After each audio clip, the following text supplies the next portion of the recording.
What's something you'd find in a lower class home that rich people wouldn't understand? There was a scene from Family Guy where Carter Pewterschmidt, Lois' rich dad, visits their house. When he walks in, he says, "Oh, I forgot you were poor, and so your front door opens directly into your living room." I felt that.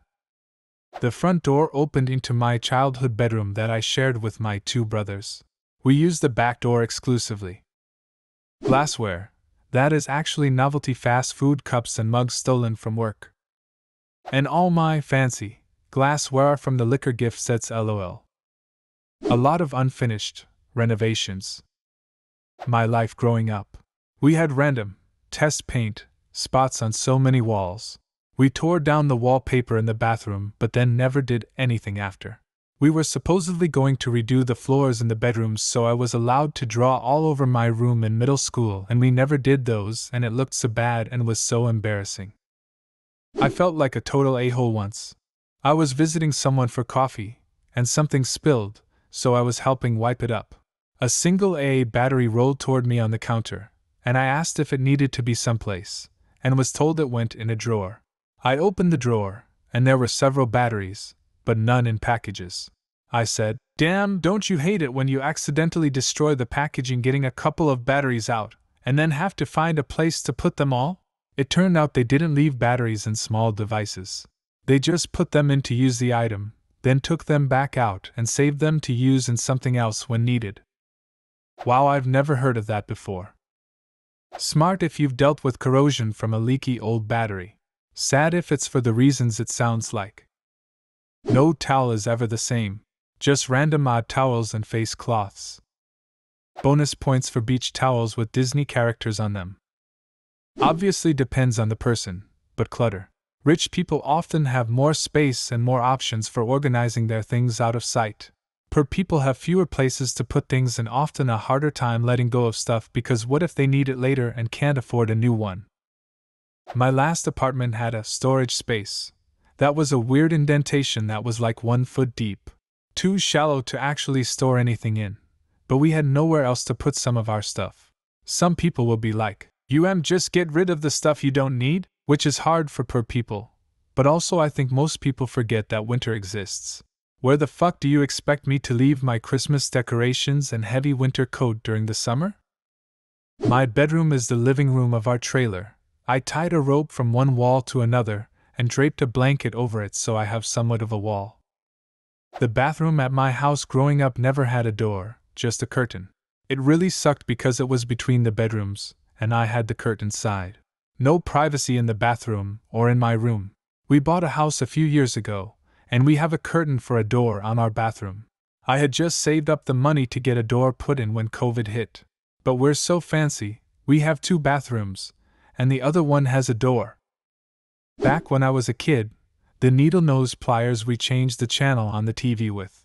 One kid would change the channel while the other, usually me, went outside whatever the weather to turn the antenna until the channel came in. Then my dad would decide to go back to the other show, and we'd repeat the process. Yogurt, other grocery containers used as Tupperware. A bunch of basins for hand-washing clothes in the bathtub. I call that recycling. Those containers are pretty good. Reusing, the first tenet in reduce, reuse, recycle. Seems like the second. Sometimes you can have sleep for dinner. Can totally feel this to my core. My husband, who had no bad intentions, once told me he grew up poor. This is the kid whose parents owned a business. They lived in their own bought house. He went to a private school. Told him about all the times I had sleep for dinner. He has never mentioned growing up poor again. Why the fuck did he think he was poor? I knew a guy like that. He grew up poor on one of the wealthiest islands in western Washington, meaning his parents' house was only worth $700,000 back in the 90s, not the $1.5 million plus houses the other kids lived in. His father spent his entire career at Boeing as an aeronautical engineer. A space heater. Apparently some people have a thermostat that just makes their whole house warm. Spacer heaters are useful for if not everybody in the household likes the same temperature. Like my mom is always cold, I'm always hot, so she has a space heater in her room but I don't. We have central heat air now, No longer poor, but not rich either. But I like the temp at 68F, wife likes it at 72F. We compromise and leave it at 70F so that nobody's happy. A big rock, we used one as a doorstop when I was a kid.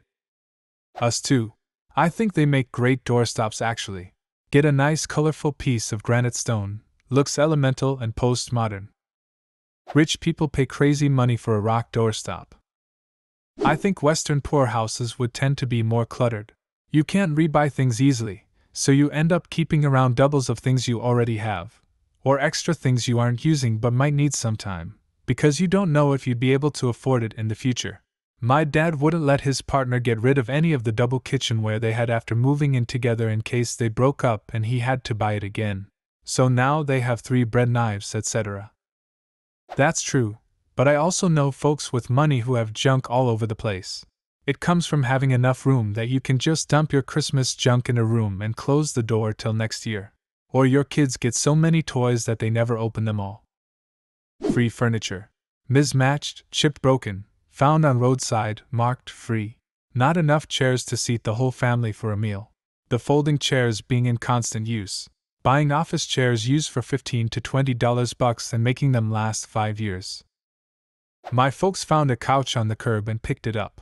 It was awful, but they used it for years. They put it on the curb for the garbage man years later.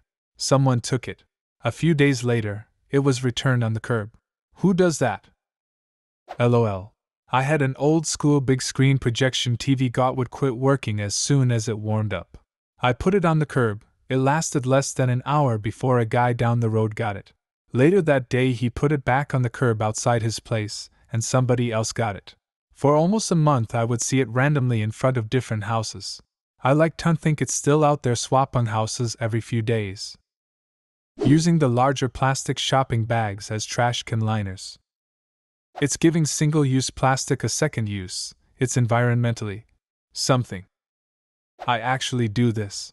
Not because I cannot afford liners, but because the bags are the perfect size for my little bedroom bin. And I also like the fact I am getting a further final use out of the plastic bag. Doesn't everyone do that? Reused Ziploc bags, they still okay. My mom started doing that, not because of a shortage of money, but because she doesn't like throwing out plastic. The drawer where you put the bills you have to pay but don't need to pay immediately to live. The drawer is only emptied after it won't close anymore because 16 duplicates have been received and said bill is no closer to getting paid. I feel personally attacked by this statement. When it's really hot in the south it can be hard to sleep. I keep a Mr. Water bottle by the bed and mist the sheet before I go to sleep and periodically cool off through the night. When my GF came with me to visit my parents with me last summer she was confused. On a similar note, putting the stopper in the sink and soaking each foot in cold water for a few minutes till you start to feel cool enough to sleep again. Yeah, I may have mentioned that offhand as a solution when a friend at college mentioned the dorms being too warm and was pretty much met with concerned looks and told that's not normal. That thing in the kitchen, where you store the things you might need but you never do, but you can't bring yourself to get rid of the stuff. And one plastic grocery bag stuffed full of other grocery balls. Yep, the what if there's another depression drawer. We actually have a grocery bag sock on the wall. My mother-in-law has one and I thought it was great, so I made myself one. It stores all of your grocery bags in it, and it has an elastic bottom to keep all the bags closed up in it. You shove bags in from the top and when you want one you grab it from the sphincter. Your usage of the word sphincter both amuses and distresses me. A large chest freezer stuffed with frozen food from the bargain shop. And enough frozen meat to last a month with no paycheck. Laundry in the bathtub because you can't afford to take it to the laundromat, and you don't have a washer-dryer because they're too expensive and your tiny apartment has no hookups for them anyway.